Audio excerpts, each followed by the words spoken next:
my title is actually a little bit different now because I get to show you guys final results today. I actually defend my thesis next week. So I'll send Polly my link to my thesis defense later. If you guys want to attend, you're welcome to. It's public. But today I'll be giving you the short version about what results I found and what it means for the plover. So I'll be presenting the results for my master's thesis on how mountain plovers select breeding habitat depending on local vegetation structure at 2 different Colorado sites. Okay, so most of you know what the mountain plover is. We've got a bunch of birders here, but this species is near threatened and endemic to the North American grasslands, but has been declining for several decades with as much as 3% declines per year since 1970. That amounts to a 70% drop in population since that time. One of the main reasons we think that there has been a decline is habitat degradation and loss.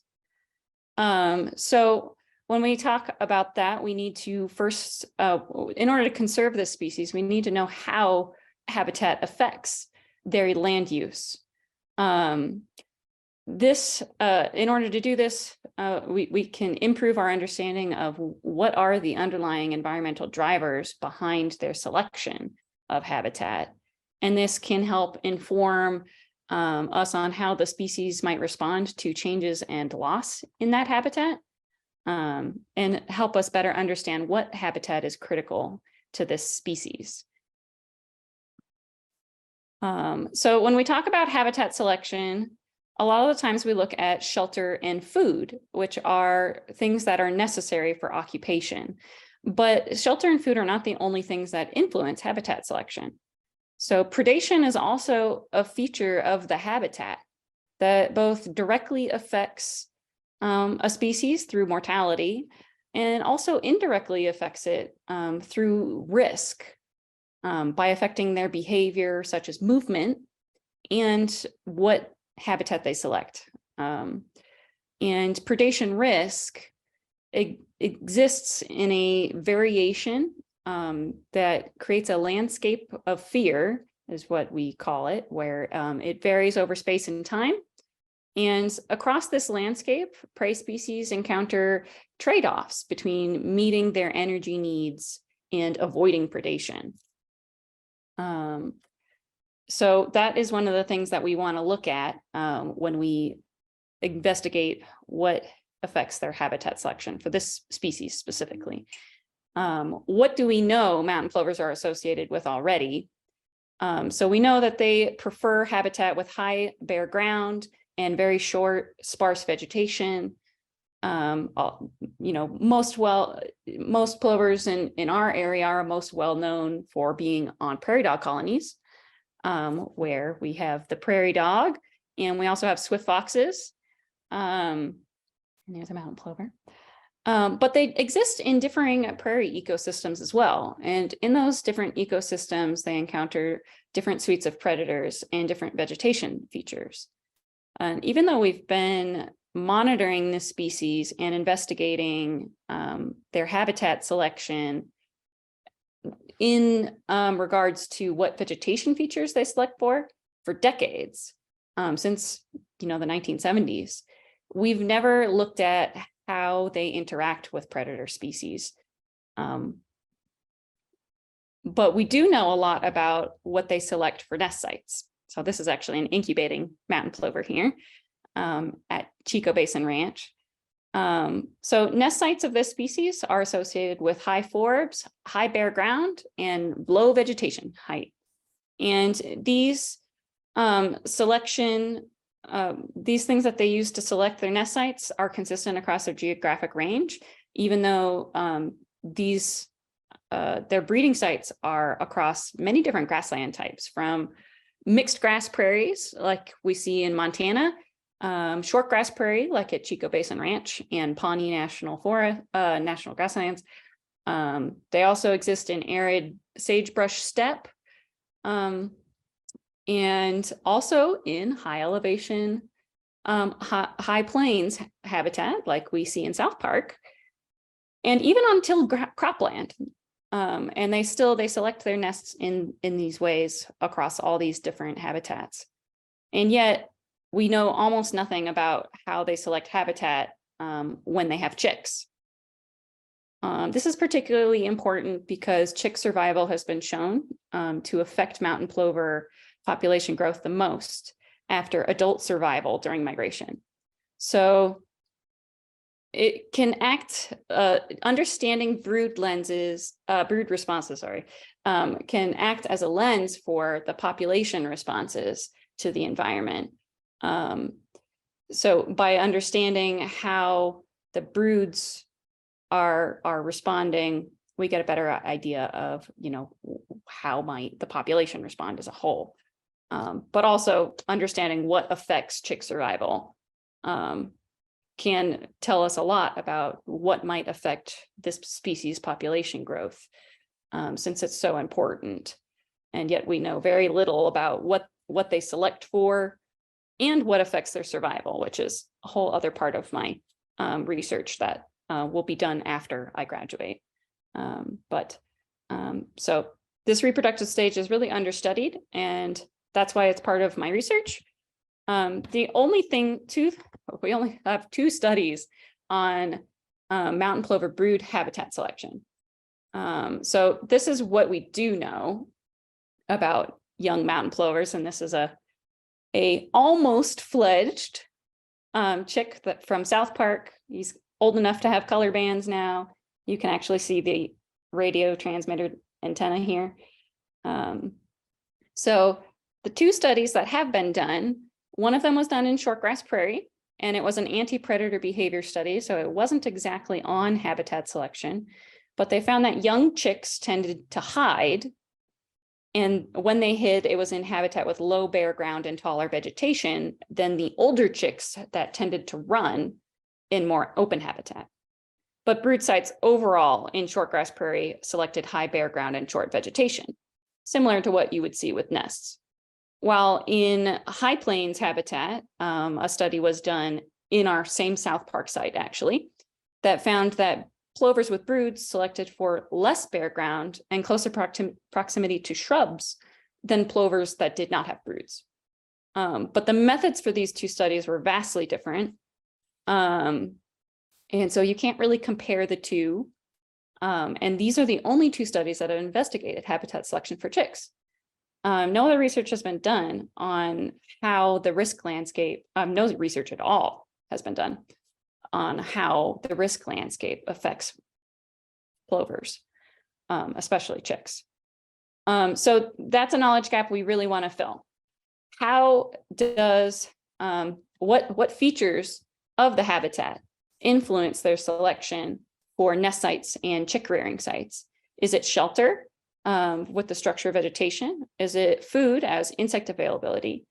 Or is it risk as encounter rates of predators?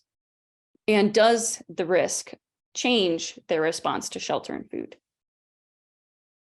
So we had some predictions. We expected that nest sites would be selected by variables related to vegetation structure with preference for shorter, more open habitat, like we've seen in previous research. And we expected brood rearing sites to depend on predation risk mediated by vegetation structure for preference to fewer predators and intermediate vegetation. And that's because we have very mobile chicks here. As you can see right here, this little chick head popping up out of the grass with the adult being vigilant.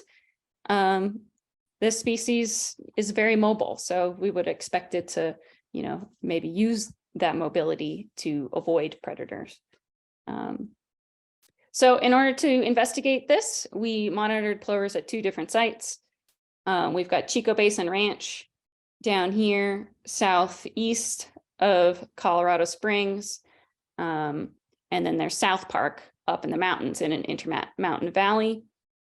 And we analyzed the habitat selection of both nests and chicks. Now, these 2 sites are superficially similar, but Chico Basin Ranch is a short grass prairie dominated by prairie dogs. So there's a lot of bare ground, very short grass, very few shrubs, but scattered cholla, and prickly pear. And because there are prairie dogs, we have burrowing owls and swift foxes. And the prairie out there is at about 5,000 feet.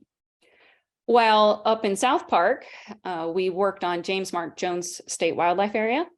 And this is a high plains habitat. There are no prairie dogs at 9,000 feet. There are no Gunnison prairie dogs in this valley. So not even Gunnison prairie dog, which is that species is not as social as the ones that are out on the short grass prairie. And because there are no prairie dogs, there's no burrowing owls, there's no swift foxes in that habitat either. So even though they superficially both look like short grass prairie, the distribution of bare ground and shrubs is vastly different between the two sites. So in order to quantify this response, this habitat selection, we collected used locations of nests as coordinates. And then to get our brood locations, we put one transmitter on a chick per brood. And you can see this chick is about 3 or 4 days old. And here's the transmitter on its back. And we tracked them every day, or as near to every day as we logistically could manage, until death or fledging. And we compared those used locations to available locations, which we randomly generated within the study area. To see what affected them, we quantified environmental covariates in the 3 categories I've mentioned already. So predation risk, and we collected mammalian predator and avian predator encounter rates for that. For vegetation structure, we looked at percent bare ground, which has been shown to be important. We looked at ground cover height and at shrub density. While forage availability, we used pitfall traps to collect total insect biomass, but we also did some net sweeping for grasshopper biomass too, because adult plovers eat a lot of grasshoppers. That's been shown to be an important food item for them. So for the modeling, we had a set of models comparing the use versus the available locations by the different categories: predation risk, forage availability, and vegetation structure. And we also had some additive and interaction models to see if the effects of these covariates interacted at all. So over the course of 2 years, in 2021 and 2022, we monitored 19 nests at Chico and 72 nests in South Park. And unfortunately, only 4 nests hatched at Chico over the 2 years. So we have very, very small sample size at Chico. Results for that site really need to be taken with a grain of salt. But we managed to tag and monitor 42 broods at South Park. This guy is my last chick of the season this past summer, and this happens to be its adult. We have a very intense color banding routine up there in South Park. So we have a lot of color banded adults up there as well. And you can see some chicks didn't make it, as you can see from the left-hand picture. So now let's jump into the results real quick. We're going to talk about nest results first, and then we'll talk about brood results afterwards. So first of all, at Chico, we saw that nest site selection was influenced most by percent bare ground. So we saw that linearly, as bare ground increases, nest probability of use for nests increased. Same with burrowing owls, although that relationship probably has more to do with the fact that they share the habitat. Burrowing owls also like bare ground, and so they're associated through that way, probably that way, rather than the mountain plovers actually selecting for burrowing owls. We also saw a quadratic relationship with ground cover height, where use peaks at moderately low vegetation heights, and then decreases as vegetation height goes up. These effects were not significant in this study, and that could be because we only had 19 nests to look at. So with a larger sample size, results would probably be better. At South Park, we saw a significant negative effect of ground cover height. And there was not a significant effect of bare ground in our top models, but that ground cover height effect still remains, but it's linear in South Park. So they just don't like tall ground cover in South Park. They really prefer that shorter grass. There was a very slight effect of grasshopper biomass for nest site selection, but it was not a significant effect. So overall, for nest site selection, the models that best explain probability of use included terms for vegetation structure with an emphasis on open habitat, which is consistent with previous research like we expected. We propose that this is for visibility of surroundings. If you look at this picture over here, you guys can try and spot where the incubating adult is on its nest, but it's over right here. So it gives you an idea of how far away these birds can see in this open habitat. And that could be related to predator vigilance. I myself and lots of the biologists I've worked with have noticed these plovers stand up and creep away from their nests when you're 200 to 300 meters away. So long before you can even see the bird has already left its nest. Meanwhile, with broods, we see something a little bit different. So at Chico, we saw a positive effect of percent bare ground and a quadratic effect of shrub density. So we see probability of use peaking at higher percent bare grounds. And then that they really don't like the lower bare ground. While with shrub density, they prefer moderately low levels of shrubs. And this is relative. We're talking about 0.05 to 0.1 shrub per meter squared. So there really aren't a lot of shrubs at Chico to begin with. Meanwhile, we had a linear negative effect of ground cover height still. So they really don't want tall ground cover for their chicks at Chico. And there was a positive effect of grasshopper biomass at Chico. So they were positively associated with some food availability. However, we saw something totally different at South Park. So we have a really interesting quadratic relationship with ground cover height and percent bare ground at South Park, where we see a higher probability of use with high vegetation height and low percent bare ground, so denser habitat. And some broods also like low ground cover height and high bare ground, so more open habitat. So they seem to like the extremes, but not the middle so much in South Park. There was a very, very slight but non-significant effect of shrub density there. So we also lost that effect of shrub density with no significant effect of food availability in South Park.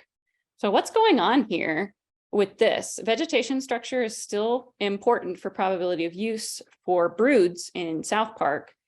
I mean for broods in general, but the responses are totally different between the two sites. So in the shortgrass prairie, they like that open habitat. And in South Park, they seem to utilize both extremes. Why might this be? I propose that this also has to do with predator vigilance. So at Chico, for example, in the shortgrass prairie, they're on or near prairie dog colonies.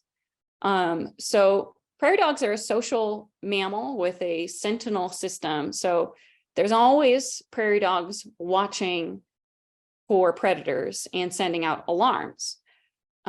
So mountain plovers in that habitat have an alarm system and a heads up for when a predator enters the area.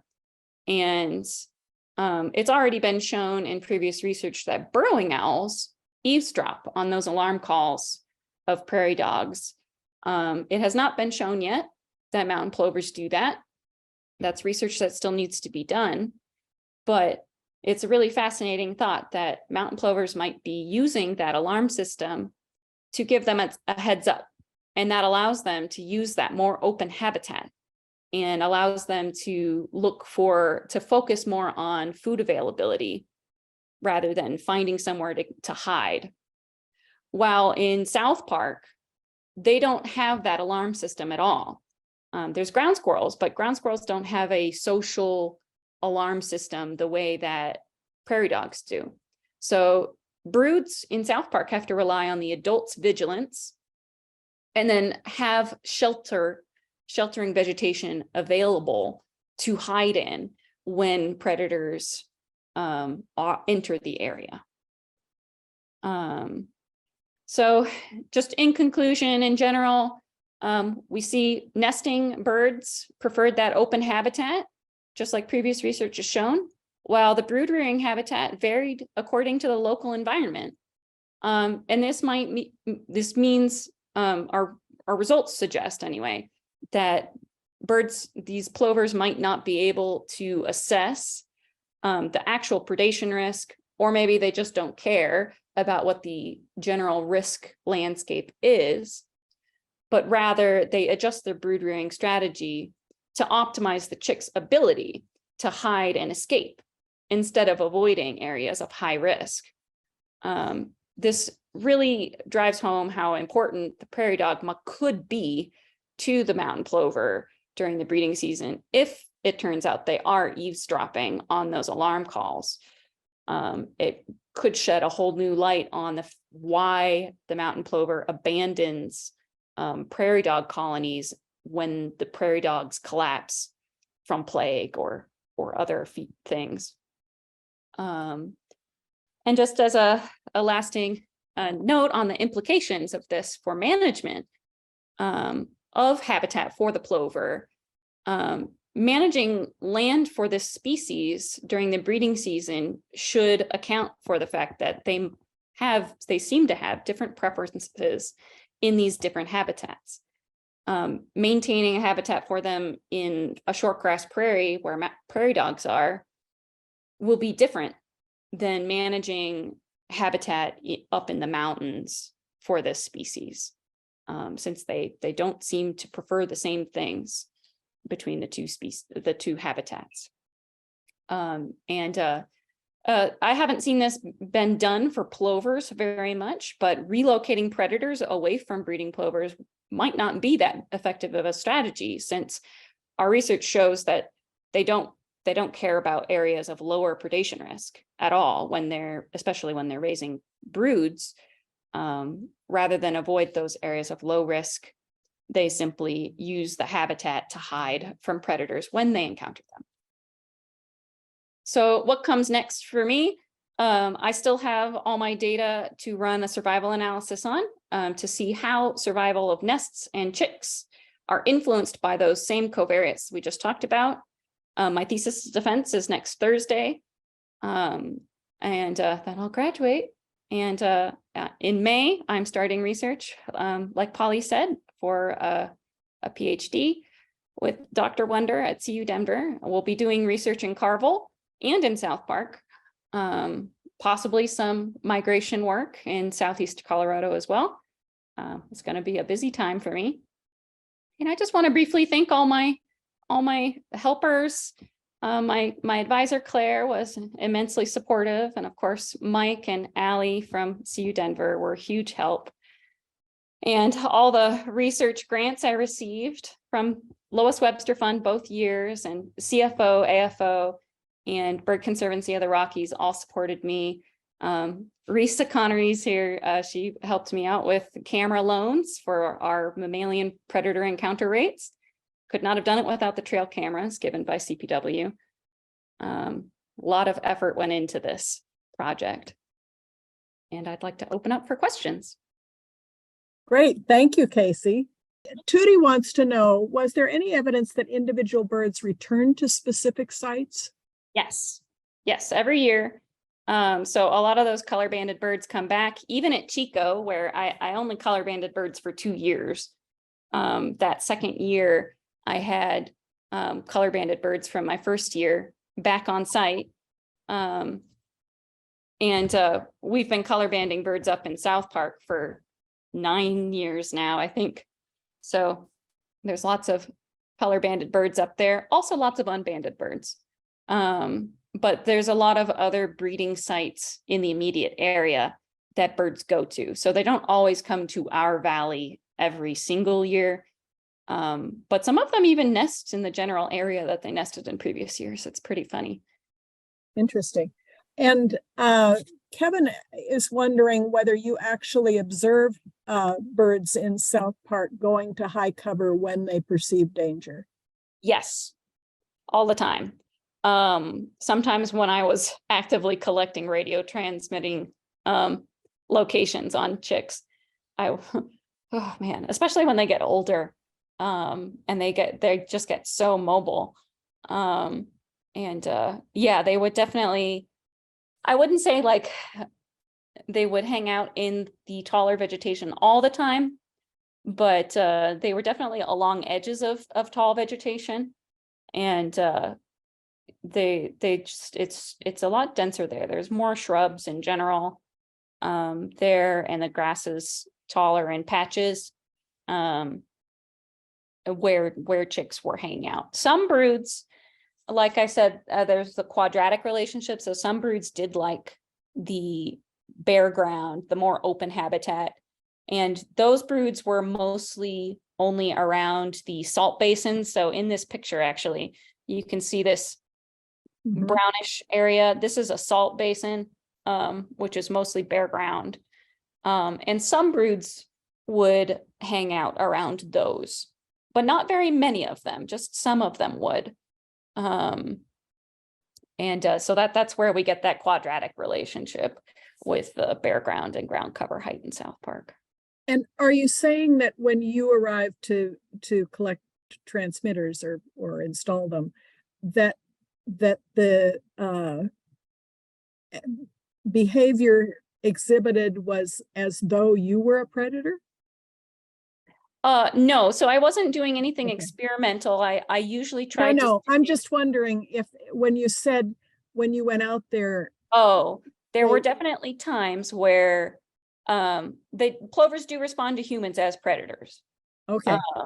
So we try our best to stay far enough away from broods when we're collecting transmitting locations, so that we're not influencing what location they're using. But inevitably they do move a little bit because they're a species that can see quite far, and they do use that visual distance to avoid predators. So great, thanks. And what were the main predators in South Park? So in South Park, ravens. There's a lot of ravens up there. And there's a lot of raptors in general. So we have ferruginous and Swainson's hawks right on the valley. This is actually South Park here in this picture. So there's a lot of raptors. And then there's also badgers and coyotes. Let's see, what else would be eating?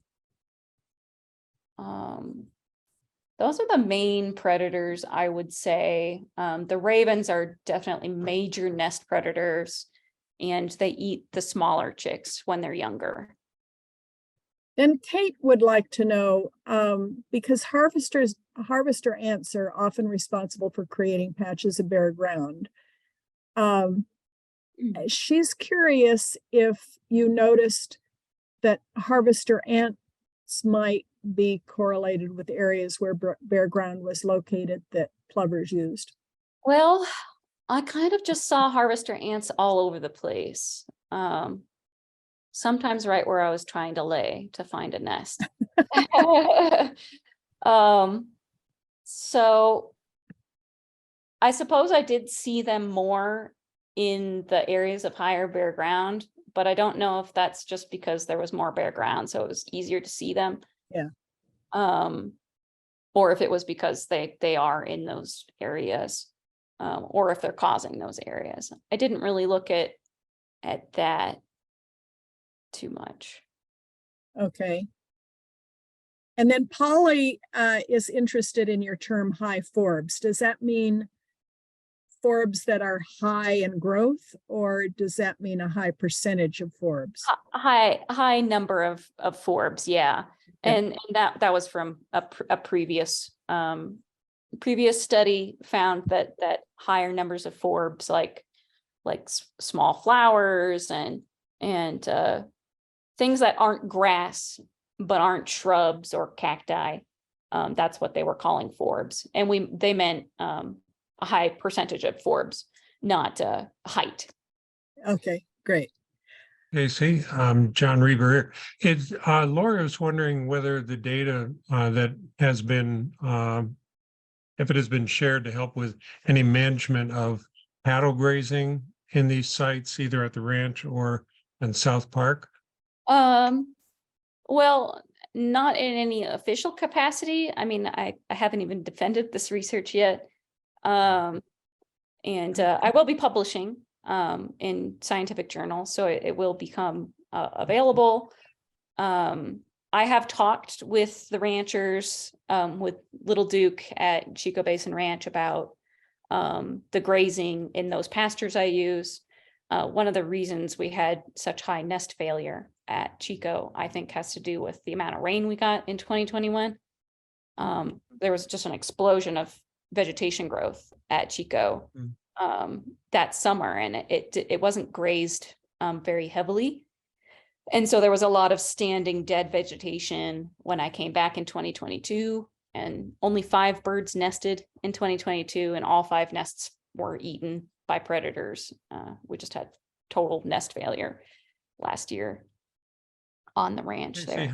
I'm sorry, how old, how long do the birds live? In other words, when the adults come to these areas again, have they learned something from the year before? Do you see any evidence that, based on their selection of the area for breeding particularly, is tied to anything that they've learned? I can say anecdotally, at least from what I've seen, that I do think that they learn at least what they don't like. As for the age, Allie Pierce, who's the PhD candidate, who works with Mike and works with me up in South Park, she has recited a color banded bird who was banded 14 years ago. So the oldest plover we know of is at least 14 years old. And I have seen birds nest repeatedly within 100 meters of where they've successfully nested in previous years. Wow. But I've also seen some birds return to the same area where their nest has failed in previous years. So maybe some of them are smarter than others.